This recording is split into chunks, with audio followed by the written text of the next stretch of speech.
episode 46. 46, that's a 4 followed by a 6. Why? Why do I always feel as if I lose my mind as soon as we start recording? And the cough is back. I think I've been cursed. I think I will forever be recording a podcast and have a tickly cough. Anyway, episode 46. Welcome to another episode of the Scott Gibson Show. I am Scott Gibson. This is my show. It's in the title. Welcome. Thank you for joining us again. Hope you are safe. Hope you are well. Wherever in the world you may be.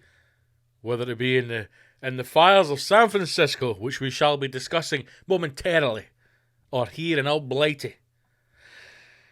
I'm in Edinburgh, for those of you who don't know.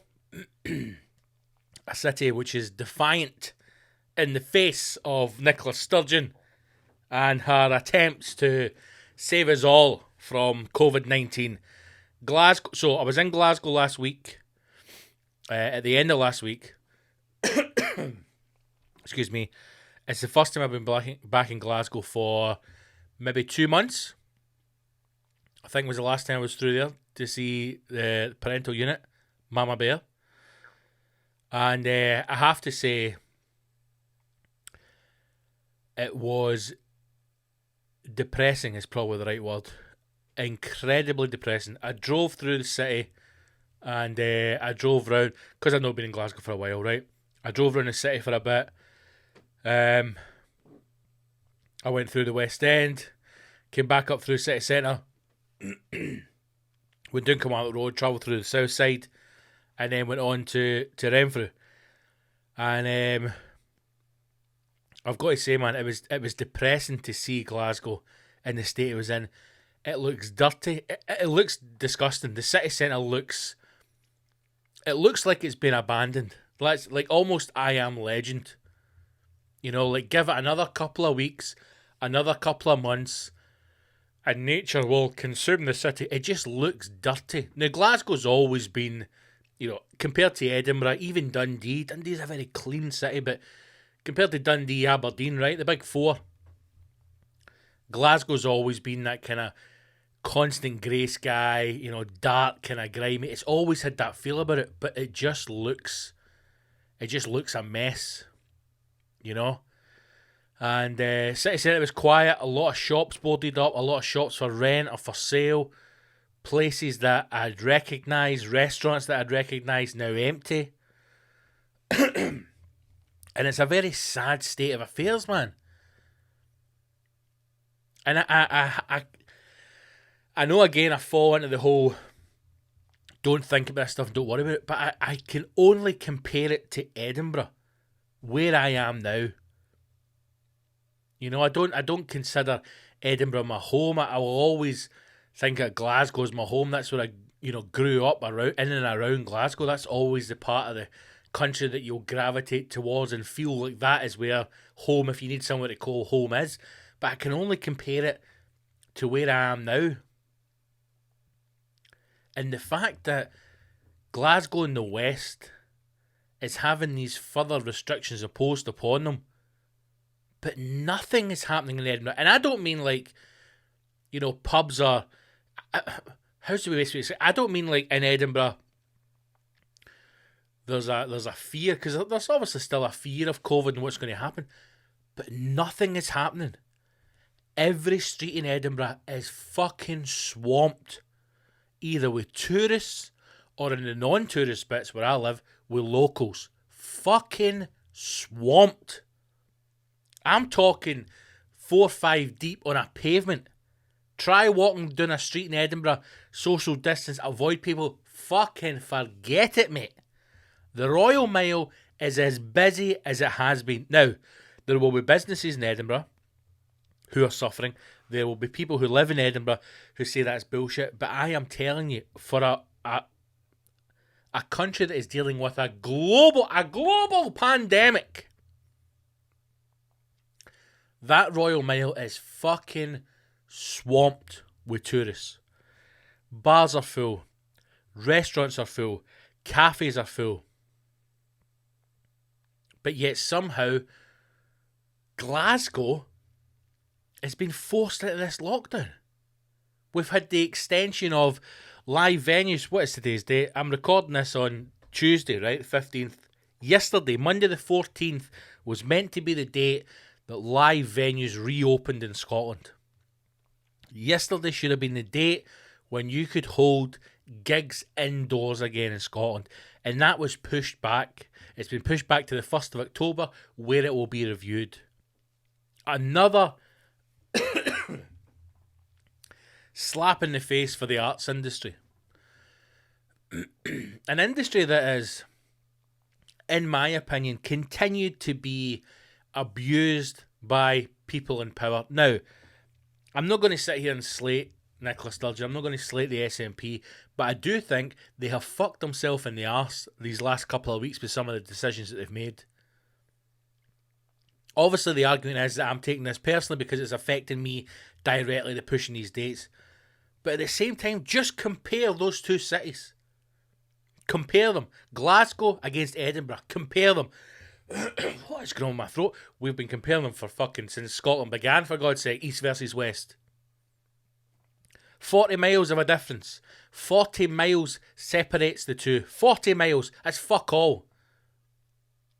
40 miles separates Glasgow and Edinburgh. And look how those two cities are completely different in the way that they are being managed. And all it can come down to is money. That's it. That's all it can come down to. You don't get the level of tourism in Glasgow as you do in Edinburgh. Glasgow is not a residential city. Edinburgh is a residential city. Everybody in Edinburgh lives in fucking Edinburgh. Glasgow as a city is huge when you look at it on a map, but the residential parts of Glasgow are around the outskirts. It's not the city centre. So you can shut that down because people can work from home, or people can be furloughed, or people can be fired or lose their jobs. Edinburgh, you can't do that. You can't shut down Edinburgh because that's where people live. You can't shut down the tourism because that's what brings the money into the country. So is this all just about money? I don't fucking know anymore. Even in the midst of, I mean, this is the world, a global pandemic. Everybody's dealing with it different, but yet still we go, hey, fucking come on over and see the castle, man. Fuck it. Do I have to wear a mask? Mate, forget the mask. This is Edinburgh, man. You can do what you want as long as you're spending money. We don't give a fuck. If any city in Scotland should be put back into lockdown, it's fucking Edinburgh. The number's gone up. The R number, still don't know what the fuck the R number is, has gone up apparently. The cases are rising. Confirmed cases, new cases are going up. And not one person is saying cases are going up because more people have been tested. You know, not one person has come out and said that. Not one person for the government has went, look, numbers are going up because more people have been tested. It's as simple as that. Oh, it's so hard not to think about it, or not to even discuss it or talk about it. You know, because it just consumes everything we do, and it's constant contradiction. So, move on. I was watching documentary on Netflix, Social Dilemma, right?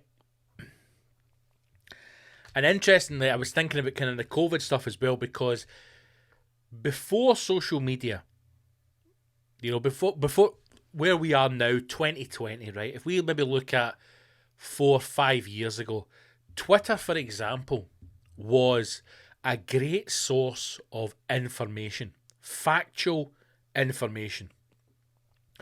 Even the term fact-checking, which became part of our psyche and became part of our dialect, we were aware of these terms, and you would go on Twitter and you would find news articles that gave you the truth or told you the real information.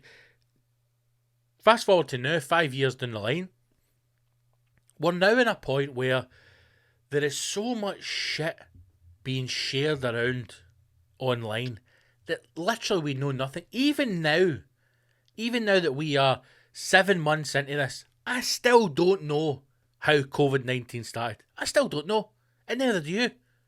But somebody does. We still don't know where we are with a vaccine. We still don't know what's going to happen with that rollout. We don't know what the plans are for next year. We don't know what the financial implications are. Somebody does. Somebody fucking tell us what's going on. Maybe we all just need to move to Russia. Maybe we all just need to move to Moscow. Give Putin 30% of your earnings and fucking live a happy life in the Mother Russia. And then even with all the conspiracies and everything else is going on, are you going to queue up to get a vaccine? I mean, probably. Probably. Are you going to question what's in it? No. Fuck knows what's happening, man.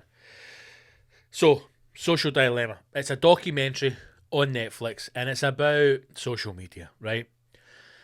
And to be honest with you, it's one of these documentaries where really you know everything. You know everything that's been discussed. We know that social media is addictive.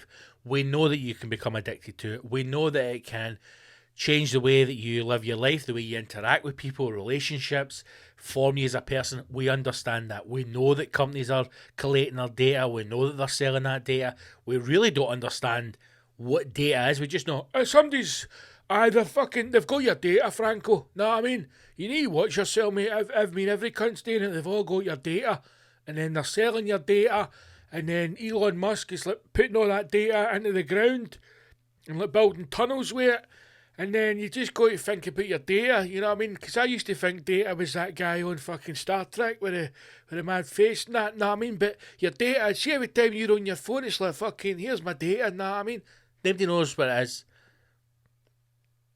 We don't know, you know? You go on a website and it's like, do you accept everything that I'm about? You're like, fucking accept. And then, what, my data's gone? And they're saying, who's buying it? What do they do with my data? I don't know. But the documentary itself goes into the fact of you meet some people who are responsible for things, like you meet the guy who's, and it keeps coming up in this, you know when you do like talking head things and it'll say like Scott Gibson, comedian, podcaster, you know, or I'll go like Jackie Bird, cow, newsreader, right? Why did I say Jackie Bird? Don't know, because she has a cow.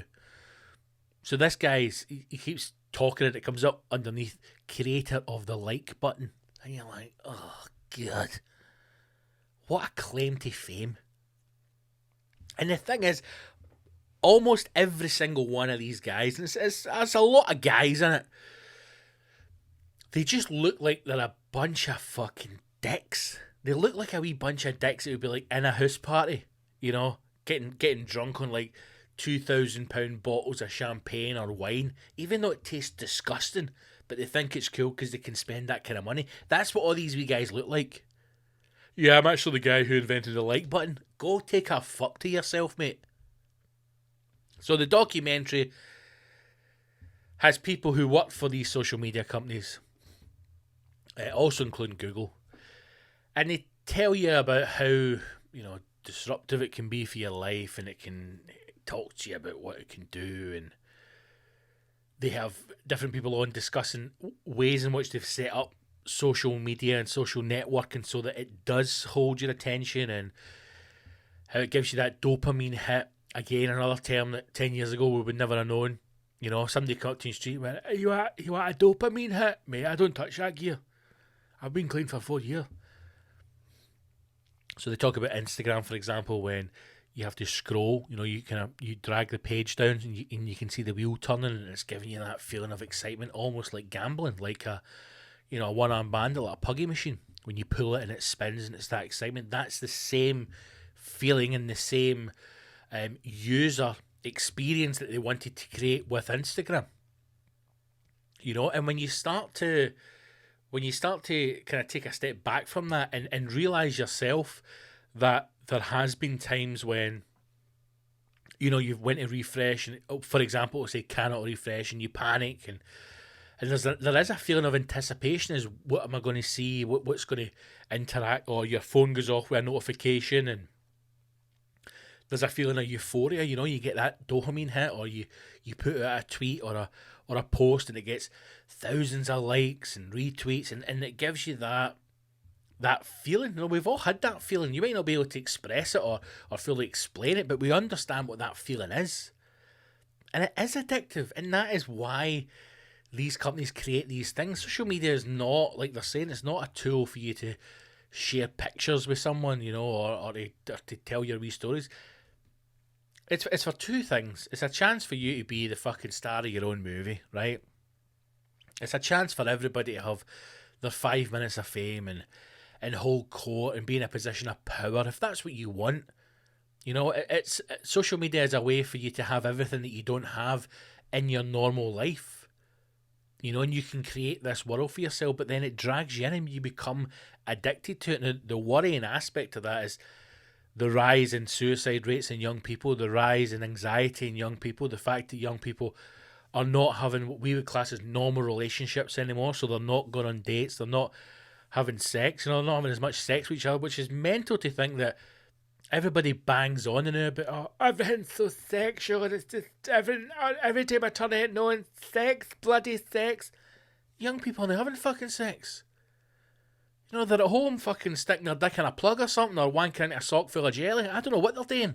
With a virtual reality headset on, shagging some monster with 6 arms and a fucking samurai sword. I don't know what young people are doing. But they're not getting out and getting fucking ching up their snot and banging arses, know what I mean? At the old days. Sneaking into a nightclub at 14, trying to pull some 40-year-old woman. It's worrying because, again, it's one of those things where social media is in everything. It's in everything. I use it every day. I fucking hate it. I hate it. But I use it every day. I'm going to advertise this podcast in it. I'm going to hope that people will share it. You know, I'll use it to advertise gigs, post up links to stuff.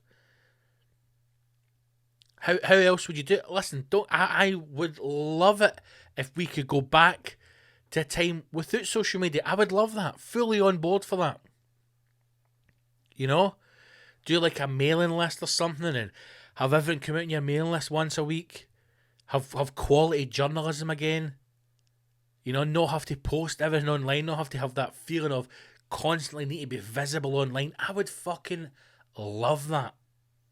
But please believe me, my dream would be to get to a point that I was successful enough that I could come off social media. That would be my dream. Come off social media completely. Have nothing. No online presence. Do my podcast every week as normal. Put out the episodes. Have people listen to it. Grow the fan base that way. Send out a newsletter with information once a week. That would be my dream. But we are so far from there. It's not even within... You know, I can't even see it. That's how far away we are for that. But maybe one day, you don't know, maybe one day it will change. But social media is not going to change because it is such a huge money maker and it's so entrenched in everything that we do that we're never going to get rid of it. You know, we're never going to escape it. So maybe documentaries like Social Dilemma, you shouldn't take them as shock, because I've seen a few people post. I've got two mates, right, who just, they'll watch anything and it's blind panic. And then they, my God, I watched this documentary and the fucking Mayans are right. We're all going to die in a fire. Everything that they watch, they take as truth. Instead of distance yourself from it a bit and realising this is still a show. Right? Because the two things to take for social media, the Social Dilemma, documentary, let's say, is it's nothing you don't already know. There's nothing you don't already know.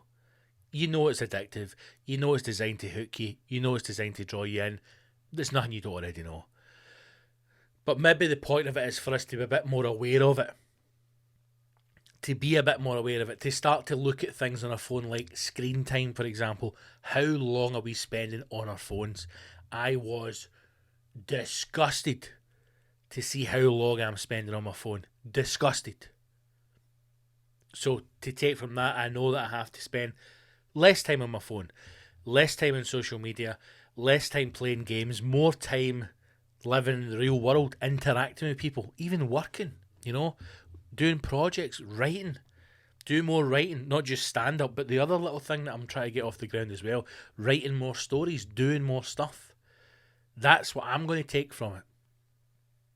Because like I said, it's never going to leave. You know, social media is never going to go. It's never going to let us go.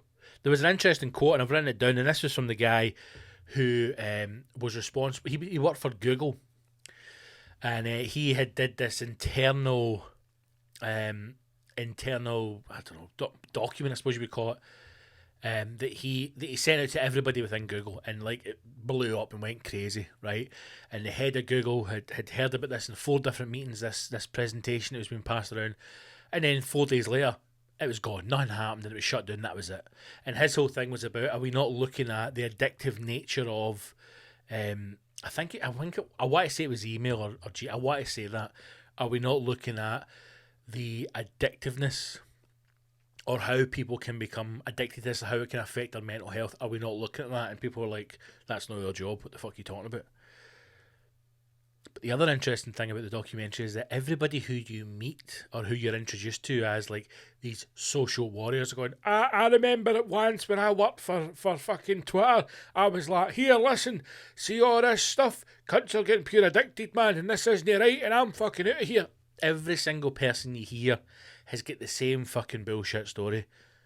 You know, I never got into this job to hurt people, and and I was questioning this, and I was questioning that. And all they've done is they have gone from working in the devil's lair to setting up their own wee fucking lair, where they benefit as well. They still make millions, and they do tours and talk shite about how they fucking want to help people, and then they set up their own social networking, and their own social media networking is going to, it's going to be nice and kind, and it's not going to have like buttons, and they're just the same people. They're selling you the same fucking shite. It's the same thing with a different hat on. That's it. It's fucking China. They're China. You know? You buy something off Amazon, right? For example, I bought a phone cover, right? This phone cover. And it turns up, and I'm going, that is a fucking Apple phone. It's the Apple phone cover. Just without the Apple sign on the back of it. That's it. It's the same fucking thing. Same material inside, same printing inside, same branding. It's the same fucking thing. Only I get it off Amazon for a tenner instead of paying 50 quid for it in the Apple shop. This is what these guys are. We've got this new social human networking site like that. Fuck off, mate. You're doing the exact same bollocks as them. It's just a different name. But this wee guy, this was one of the quotes, right, from him. And his quote was, social media is designed to see how much of your life we can get you to give us. And that is what stuck with me. How much of your life we can get you to give us. They know themselves that they're putting themselves in a position, I suppose maybe even legally, where they're going, listen, we've done nothing. We haven't taken this person's data, we haven't taken this person's time. They have willingly given us this information. They have willingly given us every aspect of their life. So that's the things that I will take away for that document. You should watch it, right? You should watch it, but understand that it is still an entertainment program. And the people who are in it, although they seem as though they're coming across the good guys, they're as much a bunch of bastards as the people who are still working for these companies. But I think maybe the thing to take from it is certainly be more aware of how long we are spending on, social media. Be aware, try and become aware of when your phone does ping and you reach for it instantly. Be aware of, I don't even know, I'm not aware that I'm fucking reaching for this. I'm just almost training myself and train yourself. A good way I have taken, for example, what I'm doing, taking all my notifications off. So I turned off all my notifications on my social media. So Facebook, Twitter, Instagram.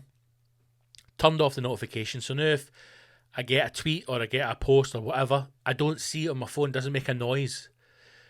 And even doing that has reduced the amount of time I'm on it incredibly, because throughout the day I'll check it, but not as frequently as I did when I was getting things pinged through all the time.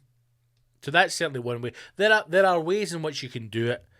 But I think it's probably about being a bit more understanding of just how much of your time you're wasting on these things that are not important. I mean, if that's probably the one thing that we should be taking for this situation that we're in, for fuck's sake, how valuable your time is, how important your time is to you. And even in a day, how little time that you have, you're fucking sleeping for 6-7 hours a night. You're working for 8 hours a day. There's not much time left. And we choose to waste it on social media instead of interacting with, the real people we have in our lives. Watch it though. It's worth a watch. Social Dilemma on Netflix.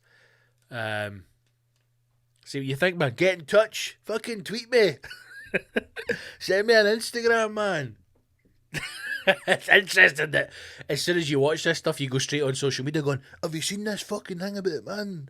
I know I'm doing this on Facebook, but how else am I going to do it? Give it a watch though. Social Dilemma on Netflix. It's worth it. It's worth it. Right, let's get into another news story or a topic that I wanted to discuss now. I'm sure many of you have seen the news stories, footage of the fires that are currently happening in America, and particularly in San Francisco, right?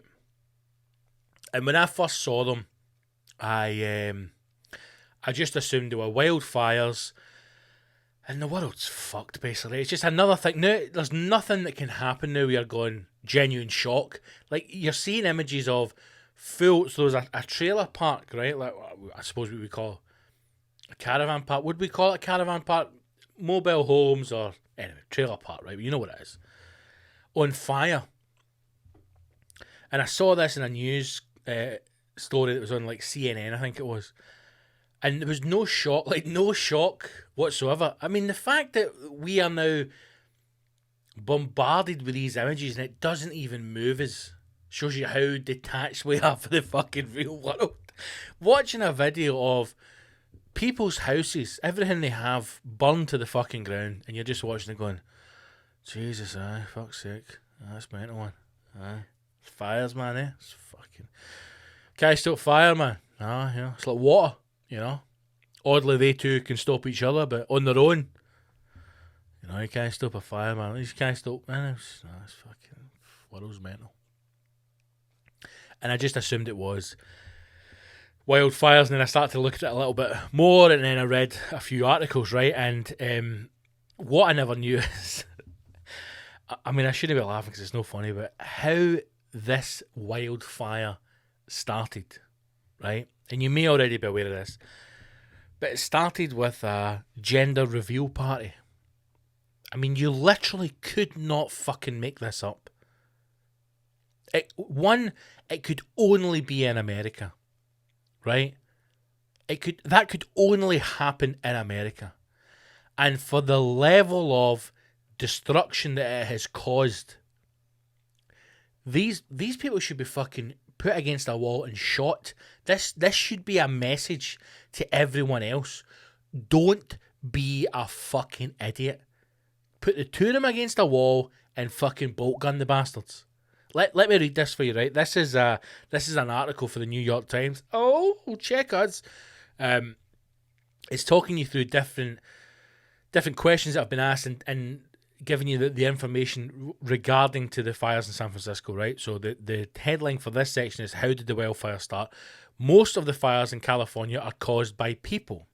Oh, fucking hell, man.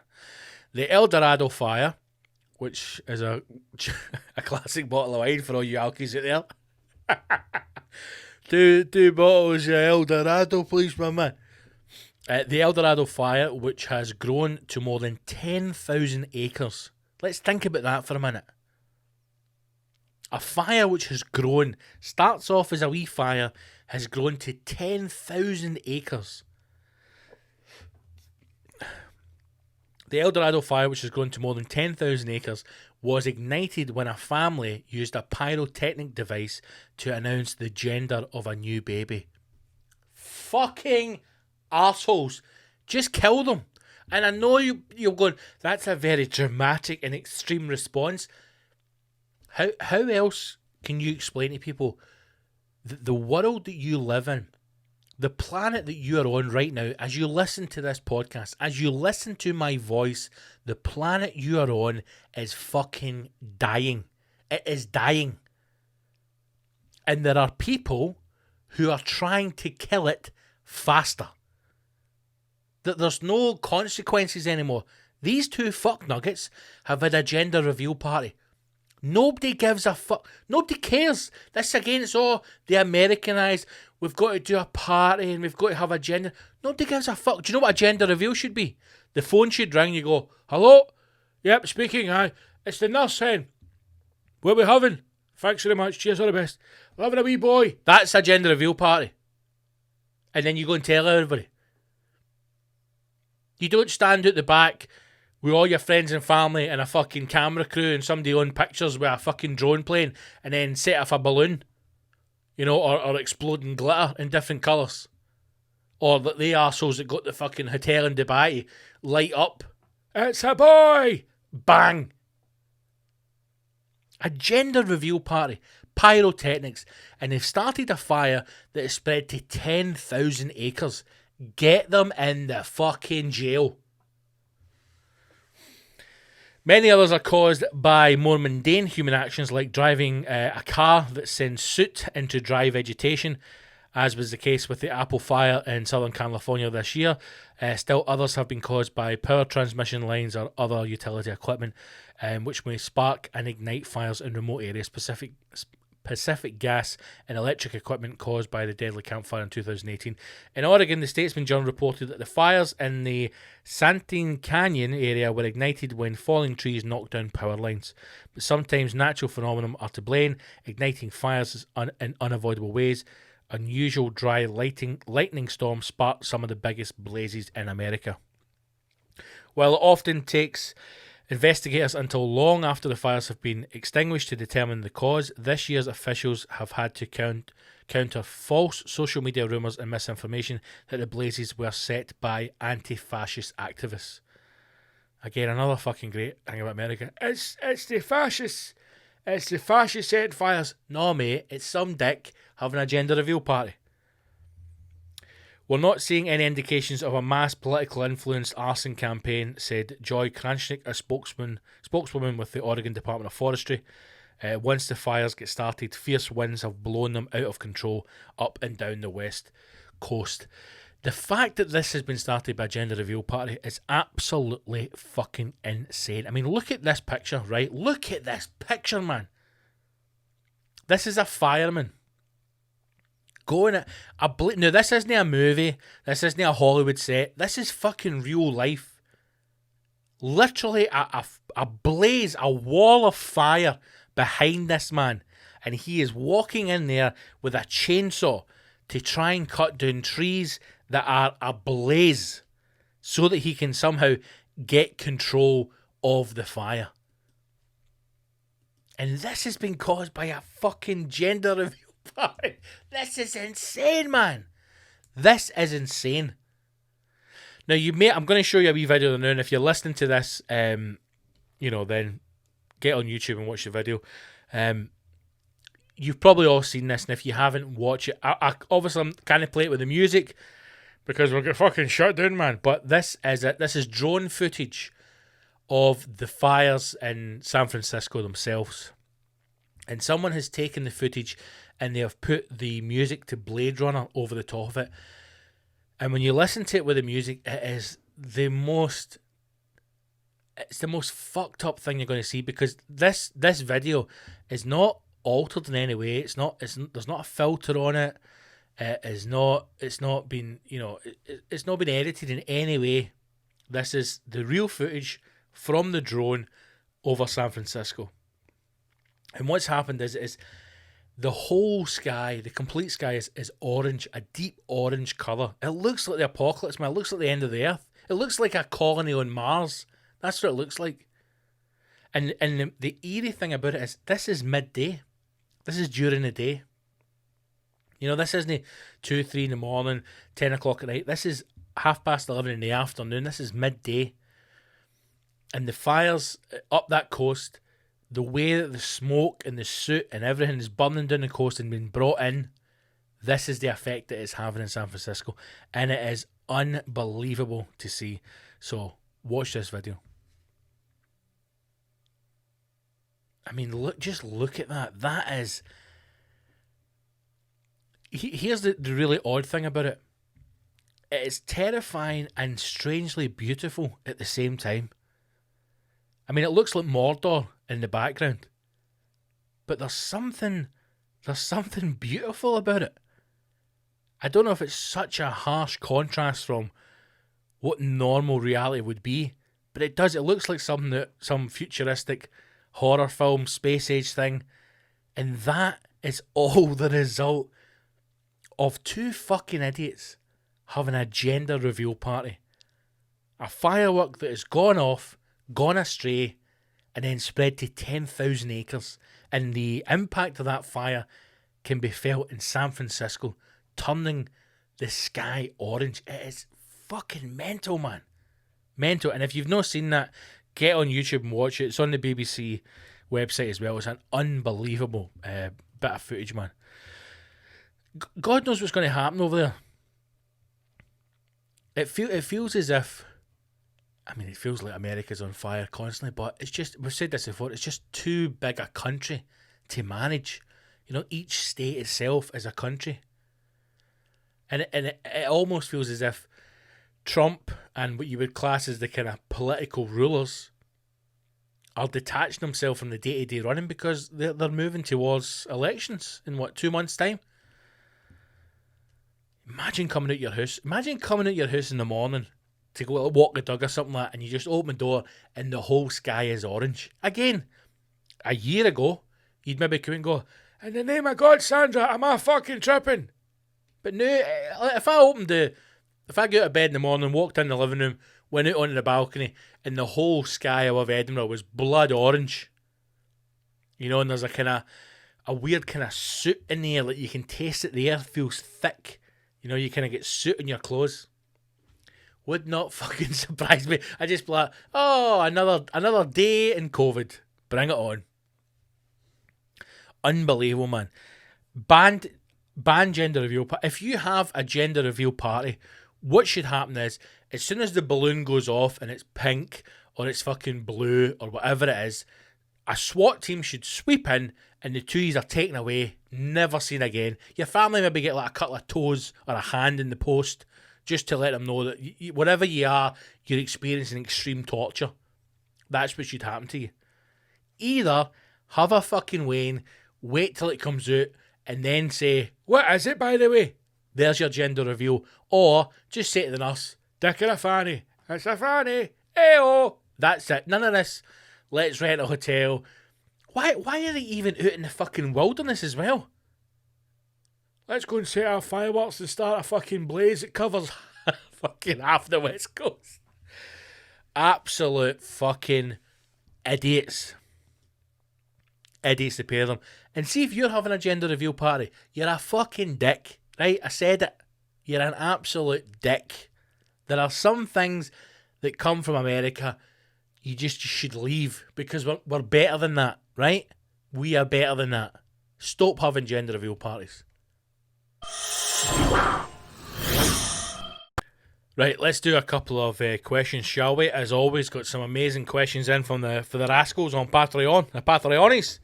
If you'd like to ask a question, if you'd like to be part of the rascals on Patreon, please do join Patreon. Best way to support me and support the show, and also for you to get a whole load of extra goodies. You get an extra episode every single Friday, as well as access to comedy albums, clips, and some extra podcasts as well when they drop. You can sign up to Patreon at patreon.com/Big Scott Gibson. That's patreon.com/Big Scott Gibson, or go to the website scottgibsoncomedy.co.uk, and all the links for Patreon are on there. So, couple of questions here. Let's just jump straight in. Glenn has asked an absolute belter of a question. Glenn has asked, had this debate with my mate Craig the other day, but if you could combine any two biscuits to make one hybrid super biscuit, what would it be? He's gone on to give us some more information. He said, we are allowing Toffee Crisp and Twix as a biscuit. So far, he's had a bourbon with an Oreo filling and a caramel wafer with a tea cake centre. And Glenn has gone on to say, I don't think a tea cake should be fucked with. I think you're right, Glenn. I don't think a tea cake should be fucked with. Although once a friend of mine loved tea cakes, and I got in touch with Tunnocks and said now this is years ago, if I was willing to pay for it, is there any way Tunnocks could make me a giant tea cake, like a huge birthday cake sized tea cake? And they said no. I went, no. The fuck do you think this is? So I was like, well, touche, Tunnocks. Can I fuck with a tea cake? Is a toffee crisp and a Twix a biscuit? I'm going to say no. I'm going to say no, Glenn. I'm going to say I'm not going to allow a toffee crisp or a Twix to be classed as a biscuit. And here is for why. If you go down the biscuit aisle in any supermarket, you will not find a toffee crisp or a Twix there, son. You'll find that in confectionery. Hybrid biscuit.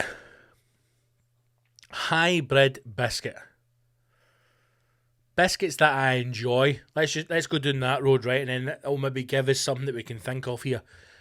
I enjoy an oat cake. Not an oat cake. An oat biscuit. What are they called? Oaties. A hobnob. Is that it? That felt like somebody with dementia trying to remember. It's just an oatie. An oat cake. An oat face. Oh. Hobnobs. I enjoy a hobnob. I enjoy a chocolate hobnob. I enjoy a pink wafer. That's what she said. I enjoy a pink wafer. Oh, a pink wafer. But then a pink wafer on its own is a fucking amazing biscuit. You know?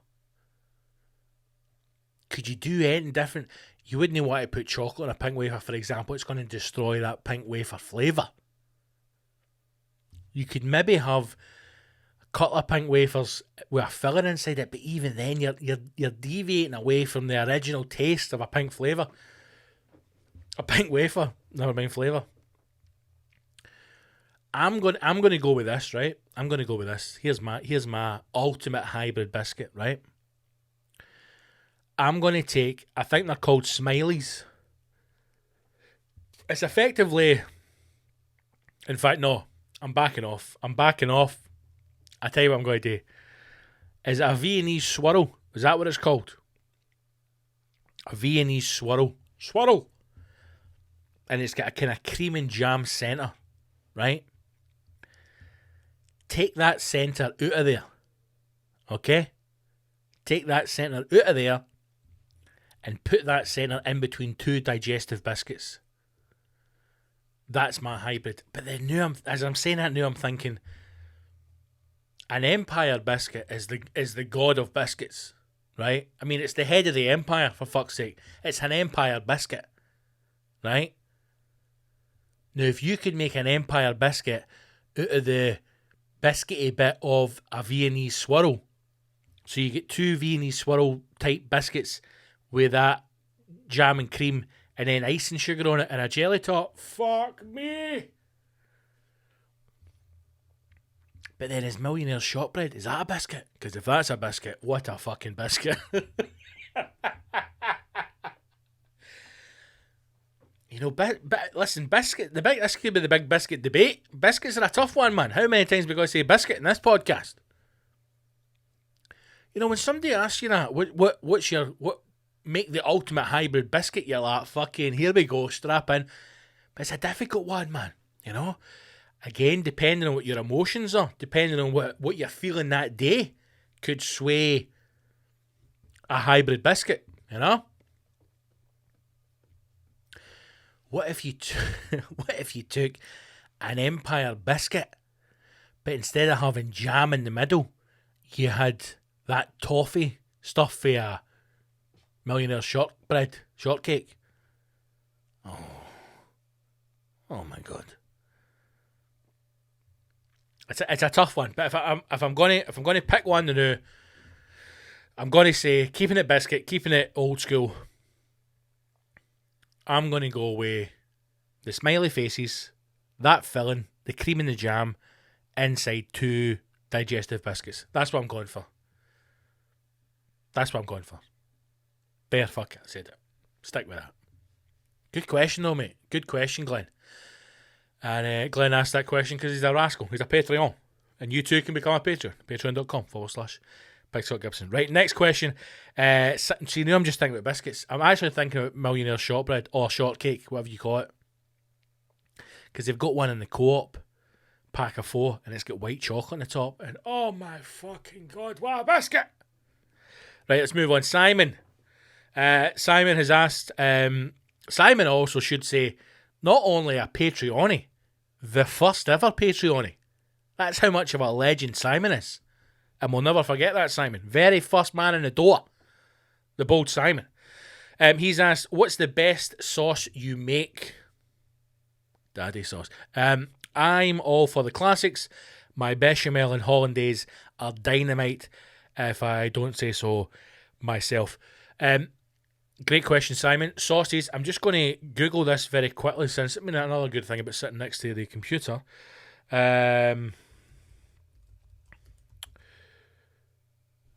Because I want to actually get the name. Saucier.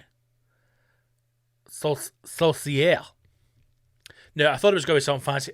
Obviously, big fan of cooking. Love cooking. There is an actual chef's role. You know, so you get like pastry chef, for example. A butcher, you could maybe even class within that. And there's a title, effectively sauce chef. So it's a chef who only makes the sauces or who specialises in that. And I thought it was going to be a fancy term, but it's effectively translates as sauce chef. And it's saucier chef.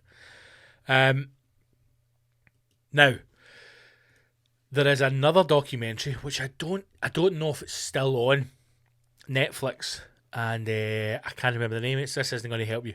Basically, French guy, famous chef, famous restaurant, coming to end of days, and his number 2 is effectively running it. Then takes over his own restaurant, and their relationship kind of flourishes for there. Right, nice wee story. The old chef, when he's retired, turns up and helps him make sauces. But the one thing I remember from that is that the French chef, who was the old famous chef, became famous and was known in the culinary world as being one of the greatest sauce makers in the world. And sauces has always been something that I'm not very good with. I understand the basics of like how to make a dressing, having the fat and the acid, so having like oils and how different oils work with that, adding in lemon juice, and something that's basic for you to kind of understand with sauces anyway in cooking is if you take something like a dressing, right, so you take olive oil and you put it in like a shaker or you put it in a bowl, it's probably better to shake it up, and you add like salt and pepper, and maybe you add a wee bit of balsamic, right, to make a wee balsamic dressing, and you shake it all up, right. Cooking's an amazing thing because it's one of those things where you use everything. You learn with your eyes because you can see things change. You learn with your taste because you're tasting it as you go. You take that simple dressing, olive oil, balsamic vinegar, salt and pepper, put it in a shaker, shake it all up, right? As soon as you add lemon juice to that, so that's your acid, that's your bit of acidity. As soon as you add it in and you shake it up, you can see it in front of you. You can see it change. It will change its thickness, its consistency, and the flavour. Now you add a bit of vinegar in there, another form of acidity, and again you will see it change, and you start to recognise how all of these elements work against each other and work with each other to make something else. Sauces are a very difficult thing, but when you do them well, you do them amazingly well. Hollandaise, I've only made hollandaise a couple of times, and very impressed, I have to say, when I made it. First time went too far, made it too thick. We had to rescue it back with a bit of water. But even that is a good learning experience as well, because sometimes you take sauces too far, so you either reduce it too much or you work it too much and it becomes too thick, and then I suppose it's just called bringing it back, where you thin it a little bit. You might add some water, you might add some milk, you might add some lemon juice, and you just bring it back to the level you want. Hollandaise can make a good hollandaise. A wee bechamel, a wee roux, butter and flour cook it out in the pan, add some milk, you get a bechamel, stick some cheese in there, you get a mornay. Making a gravy, man. I think that's one thing. If you make a good gravy, you know, you're jamming. And as I'm saying that, I'm only saying that because I made gravy last night. So, because my missus is vegetarian, or pesky, she eats fish. We Joe Pesci. It's not often that I'll do like cook a full chicken or something like that, right? But I made a chicken the other night. We'd also made dauphinoise potatoes from scratch, and oh my fucking days, these things were unbelievable, man. We're going down another food rabbit hole here. You've done this, Simon. Here's my wee tip for you making dauphinoise, right? You get 300ml of milk, full fat, blue top milk, right? And a carton, which I think is 284ml of double cream. And you put that in a pot and you bring it to a gentle simmer, right? You warm it through. And in the milk, you put some thyme, fresh thyme if you've got it, if not, dried thyme. I mean, you know, we're home cooking, right? We're no fucking Michelin stars. So, at least we've got, you should only use fresh herbs. Fuck those cunts, right? Put a bit of dry thyme in it and some garlic, depending on how garlicky you like things. I went for 2 big fat cloves because I like garlic. So, chop it up nice and fine, squash something down with the back of your knife, stick it in the milk, and bring that up to temperature, right? So bring it up to a kind of gentle simmer. Don't boil it. Bring it up. In the meantime, peel all your potatoes, all your tatties. Cut them as thin as you can get it, right? Some people will do it in a mandolin, which is one of those slicers. Some people even do it in a food processor. Again, if you can cut them, you know, with a knife, just make them as thin as you can. Best thing to do if you're trying to cut really thin potatoes, peel them, top and tail it, so just take a little bit off the end so it's a flat edge, stand it up in itself, and then take just the slightest bit off one of the bevels so that it sits flat, and then you'll be amazed at how easier it is to cut really thin slice of potatoes. Just take your time and do it. Then what you do, get an oven-proof dish, and this is a wee hack that makes it better, right? Greaseproof paper. Get a bit of greaseproof paper that's big enough to fit in the pan. Scrunch it up in your hand, fit it inside the pan, and then start to layer your potatoes, right? Your tatties. So you put a layer of tatties, salt and pepper, pour over that hot milk cream mixture, right? And you only pour it over until it just covers the potatoes. Then you put another layer, salt and pepper, pour over the milk. Another layer, salt and pepper, pour over the milk. And you do that until you've got no milk and cream left, or you get no potatoes left, whatever comes first. And then on the top you put cheese, Gruyere cheese grated, and a little bit of cheddar grated, and then completely cover the full top. Now, the deeper the dish you can get, the better, right? Stick that in the oven, about 150 for an hour. 1 hour, right?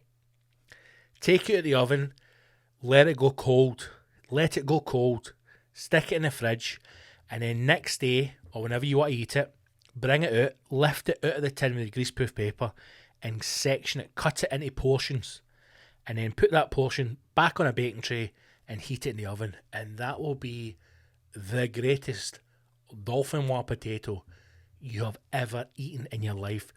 And by letting it go cold and then portion it and reheating it, it allows you to get great portions, because if you do it when you're hot, you need to kind of scoop it out, but this way you can cut it and it looks a bit nicer when it's on the plate.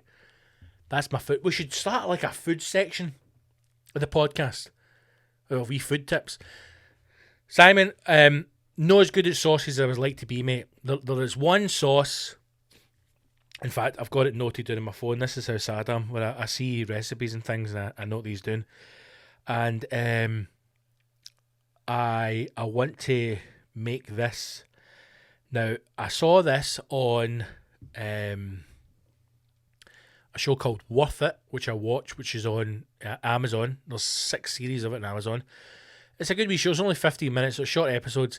They effectively take one dish, for example, pasta, or there's a lasagna one, a steak one, egg, and they'll go to 3 different restaurants and have the same dish. So they'll go to 3 different restaurants and have like tacos from each restaurant, and they get progressively higher in price. And then at the end, they decide, what one is worth it at its given price point, right? But they went to this one restaurant, French guy, and he made this burger called the Big Mac, Le Mac, and it is a burger covered in Bordelaise sauce. Bordelaise, which is effectively like a thick, deep, beefy red wine sauce. And it looks unfucking believable. Effectively makes a Big Mac, right? But obviously, you know, high-end. Burger bun, 2 patties, American cheese in between it, and then you get a big ladle full of this Bordelaise sauce. It looks like a deep gravy.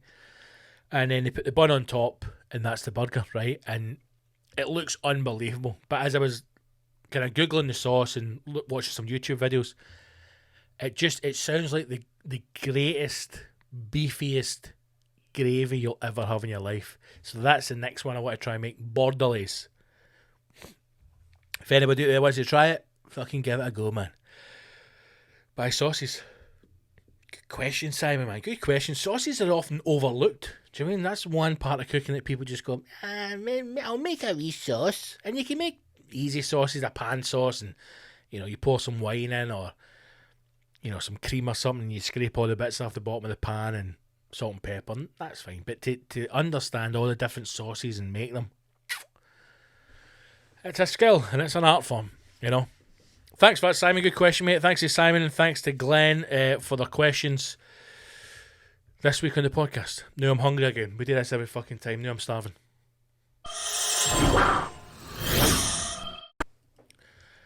Right.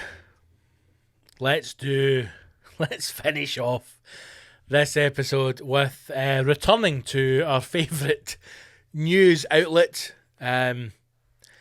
It's the Metro, the newspaper that is free, and free for a reason, because shite is no worth paying for.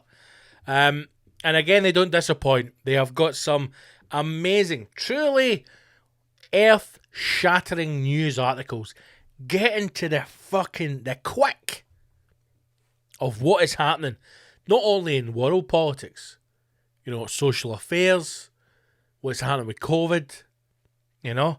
America is on fire. Social wars are breaking out up and down the country. You know, race wars are rife in America. People in this country have lost their financial ruin. They've lost their homes. They've lost their families, their loved ones. People are dying of COVID, coronavirus. China is back open, trading, having a fucking party, and we're still in lockdown. All that's going on. And the good people at the Metro have got their finger on the pulse, and they're bringing us the stories that not only are important, but the stories that we need to know. And it's stories like this. Man 80 blows up his kitchen while trying to swat a fly.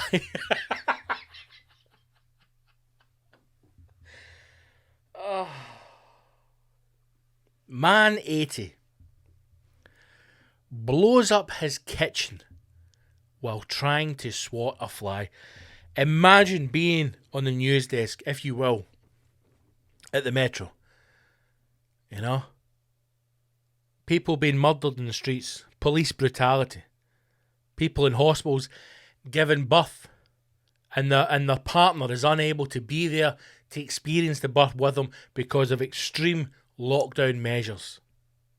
7-a-side football teams having to let somebody go because they're only allowed 6 in the gang. But do the Metro choose to cover those stories? No, they do not. Because that is all a distraction from the real news that's out there. News like an 80-year-old man blowing up his fucking kitchen by trying to swat a fly. And these are the stories that the people need to hear. So let's read on. As always, if it's your first time in the show, this story is taken from the Metro newspaper. You can check out metro.co.uk. I do not know the story. I read it along with you, and as we uncover the madness, we will discuss it. This is from Jen Mills, a well-respected and award-winning journalist she hopes one day to become. A pensioner. Great start to any story.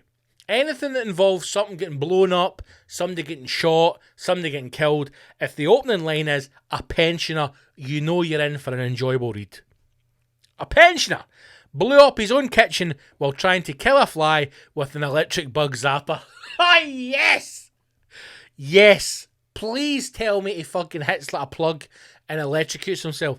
The man, who's not been named, 80, was trying to reach the buzzing insect, but he hadn't planned for the fact that gas was leaking into the property. Oh, yes! He waved the bug zapper, which looked like a tennis racket. We've all seen these things. You know, there was a time when everybody had one. I think things like that are... Now, hear me out. We're going off on a tangent here. I think things like that are actually designed as sex toys, right? They're afraid to go to the market. There's a real kind of reserved nature about talking about sex and things like that in this country. I really believe it. I think it's very unhealthy. I think we should discuss it more. Things like that when they first came out, you know that somebody's buying that, they're taking it home, and somebody's getting scalped in the arse with an electric bug zapper. You know that is happening. So why pretend? What are the chances that a pensioner is going to have the fucking dexterity to catch a fly? I can't even catch a fly sometimes. I've tried to sneak up on a fly in the kitchen with a tea towel ready to fucking whoosh. Can't get near it. But you're telling me some fucking 80-year-old pensioner is going to get this with an electric tennis racket? I think not. People are buying that, they're taking it home, they're going out of the bedroom, and somebody's getting scalped in the arse with an electric tennis racket. That's what's happening. But it's been sold as a bug zapper. He waved the bug zapper, which looked like a tennis racket, and is designed to burn flies the moment there is contact. Burn a fly, scald your arse cheeks. Burning flies, scalding arse cheeks. That's what we're talking about here. But instead of swatting the fly, the hot instrument ignited the gas. Wonderful. The kitchen and part of the roof was destroyed.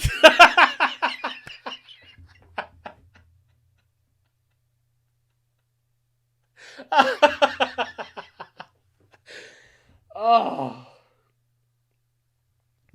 You shouldn't laugh, man, but you've got to laugh. You know, I've said it before, I'm not laughing because the man's... I don't even know he's dead. I'm laughing because it's fucking stupid. How much gas is leaking in this man's house? Was there even a fly to start with? Or is he just hallucinating for all the gas? Where's my electric arse scraper, man? There's a fucking fly in here. He must have thought, can you imagine a fly in your house, right? You've been chasing it about for fucking hours. You know, you've gone through everything. You've tried to smash it with your horn. You've tried to go for a tea towel. You've got a rolled up newspaper. You've tried everything. You've went through the fucking cupboard under the stairs to find that electric tennis racket that you and the missus used to use about 10, 15 years ago when you were going through that wee kinky period when you were scalping each other and fucking torturing your bollocks. You found it. You've came out and you've went, right, you cunt, you're fucking getting it.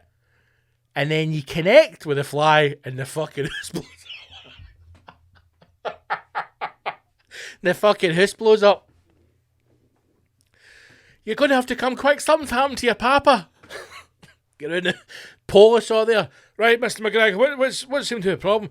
One of the fucking Chinese Nazi flies, mate. The thing, it was a drone. It must have had fucking dynamite in it or something like that, sent to kill us, you know. I fucking hit it with a racket and the whole fucking house blew up. Compose yourself, Scott. Read the fucking story. The kitchen and part of the roof was destroyed, but the man escaped serious injury by diving on the floor. Shut up. Shut up. An 80-year-old man does not have the ability to die. Is he fucking Jason Bourne? So you're telling me he's hit a fly over an open gas leak? The fucking house has gone up. Kitchen and part of the fucking roof blown off. But this old cunt has had the open mind to dive onto the floor while underneath the fire. Shut the fuck up. Again, this is what gets me with these stories, right? I understand journalists, right, are probably under pressure to write fucking bullshit every day. I get that. But somebody's going, I've got a hot scoop for you. an old man, a pensioner, blew up his house with a gas leak. Right, okay, tell me about it. Oh, there was a fly, love. And he's got one of the fucking electric arse scalpers. And he hit it, there was a gas leak, and the fucking house went up. And did he die at the scene, or was he pronounced dead in hospital? No, this is where it's brilliant, love. See, he's ex-special forces, the boy, you know, so he's hit the fly, the houses went up, the fucking roofs came off, but he has dived underneath the flames and managed to survive by crawling along the floor. Phone down. Fuck off. He was treated in hospital in Libourne. Where's that? Following the disaster, which took place in the French village of Barcoul-Chunard, northeast of Bordeaux, at around 7:45 p.m. on Friday. Fucking bollocks. An investigating source said on this occasion gas was leaking into the man's house. The very hot zapper, or a scalper, ignited the gas, causing a sudden explosion. A sudden explosion. The words of a French investigator. Not my words, his words. A sudden explosion. But yet this old cunt has had the peace of mind to dive on the floor. Bullshit. The man was lucky to get away with a burned hand after diving on the floor, but the kitchen was destroyed along with part of the roof. He's not been allowed to return to the house, obviously, because he's fucking mental, and is instead staying in a local campsite until repairs are carried out. Fuck me. French don't fuck about, do they? Huh? Should we take him into police custody? No. Should we take him to the local old people's home? No. He has a tent. Pierre. He can stay in the campsite. Hundreds of flies in the campsite, man. Imagine opening your tent. Maybe this is a mental old cunt that just does this. Just blows up houses. You know, he might be mentally ill. It's the flies. There's flies everywhere. There's no flies, you old bastard. Stop fucking setting fire to houses. Open your tent up at 8 o'clock at night and some old guys out fucking, the flies! Stay away from my barbecue, you old cunt. I'll fucking break your legs. It is not known whether the offending fly survived the blast, is the last line of this news article. It is not known whether the offending fly survived the blast, is what they've written. Now, some people will read that and go, that's a nice wee bit to end on. But I read that as, I want to kill myself. I cannot believe this is my job. Jen Mills, you're better than this, hen. You're better than this. Oh my God. Just when you think that the Metro can't get any better, scroll down. Any one of these mad news stories, if you ever go on the website and look at them, scroll down and look at the comments. Because see if I worked for the Metro, right? And I had one of my journalists write that story. First of all, I'd be sitting going, how have I ended up at the Metro, right?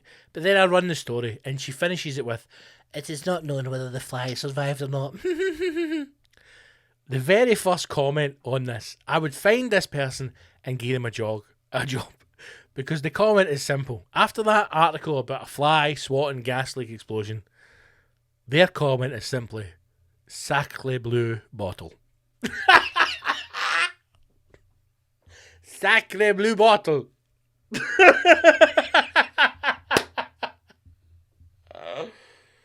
Oh. That is brilliant, man. That is brilliant. Oh, Sacre bleu bottle. That is fucking brilliant. Oh, good times, man. But there you go. Man 80 blows up kitchen while trying to swat a fly.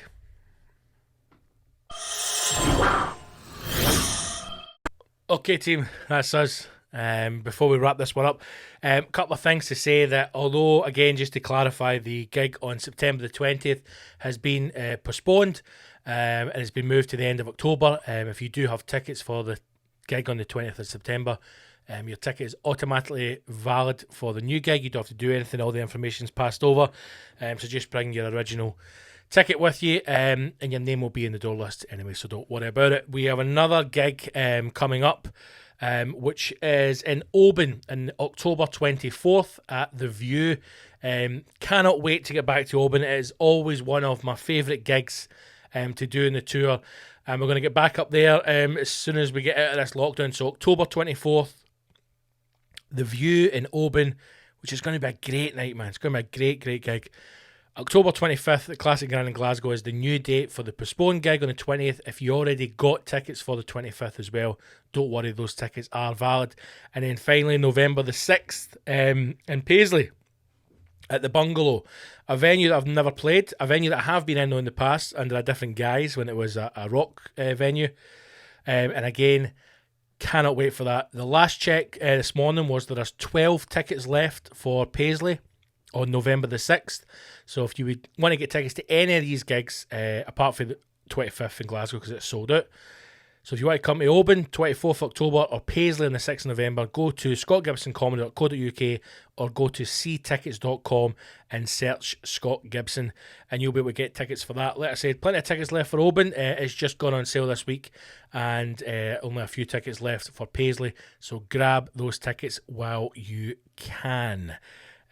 Cannot wait for them, man. It's going to be great. It's just going to be good to get back gigging and get on stage again and do some things. So thank you for listening. We've now had a chance to do some news stories this week either. We've ran out of time. We never had a chance to do the man in a bath beat his own record sitting in a tub of ice for 2 hours. We never had a chance to do that. We never had a chance to do the news story that is the goat hops into a police car, knocks over paperwork. We never had a chance to do that. And we never had a chance to do the story of the tropical bird that turned out just to be a seagull painted blue. We never had a chance to do that. But we'll do that on another podcast, another episode. So thank you for listening. Share, like, subscribe, leave a 5-star review in iTunes if you want. And that's it. Thank you very much indeed for listening to another episode. And if you want to get access to the extra content, then become a Patreon. It's the best way to support the show and for you to get all the goodies that drop. New episodes of the podcast come out every Wednesday and Patreon episodes come out every single Friday. So join the Patreon for that. As little as $5 and you can do it at patreon.com/Big Scott Gibson, or go to the website and you'll get all the links and ticket information and Patreon information there. Right, that's it. I'm trying to think if there's anything else to mention. I've probably forgot something, but I'll pick that up on Friday or next week. Look after yourself. Stay safe. I know it's getting a bit mental out there. People are getting frustrated, but, stay safe and wash your hands and your arsehole. And I'll hopefully see you in a battlefield very soon. All right? Take care, team. Thanks for listening. Speak to you soon. Almost.